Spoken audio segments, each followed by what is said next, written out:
السلام علیکم ورحمۃ اللہ وبرکاتہ۔ حاضرین ناظرین، جیسا کہ آپ حضرات جانتے ہیں کہ حسد ایک بہت بڑی بیماری ہے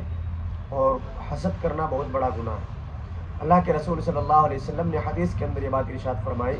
کہ الحسد یأکل الحسنات کما تأکل النار الحطب، کہ جس شخص کے اندر حسد کی بیماری آ جائے تو حسد جو ہے انسان کے نیکیوں کو ایسے ہی کھا جاتا ہے جیسے آگ لکڑی کو کھا جاتی ہے۔ یعنی حسد کرنے والا شخص، اس کے نامہ اعمال میں جتنے نیکیاں ہوتی ہے، حسد کرنے کی وجہ سے پوری نیکیاں ان کی ہضم ہو جاتی ہے، ختم ہو جاتی ہے۔ اللہ ہم سب کی حفاظت فرمائے۔ اب سوال یہ پیدا ہوتا ہے کہ ہمیں کیسا پتہ چلے کہ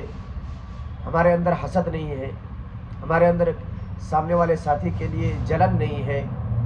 بغض نہیں ہے، کینہ نہیں ہے، یہ کیسا پتہ چلے؟ تو کسی اللہ والے نے بڑا ہی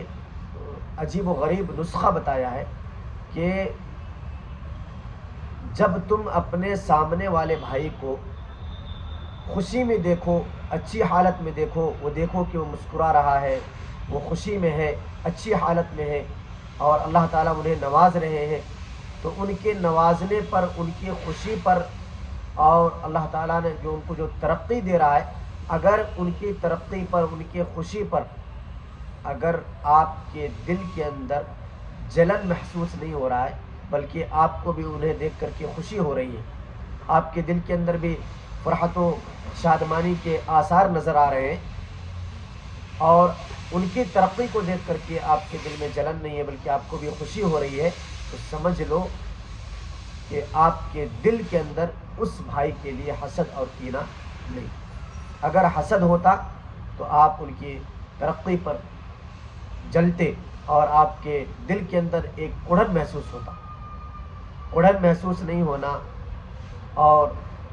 جو ہے خوشی کے آثار کا ظاہر ہونا، یہ اس بات کی علامت ہے کہ آپ سامنے والے بھائی سے حسد نہیں کر رہے۔ اللہ تبارک و تعالیٰ اس پر عمل کرنے کی توفیق عطا فرمائے اور حسد جیسی بیماری سے اللہ ہم سب کی حفاظت فرمائے۔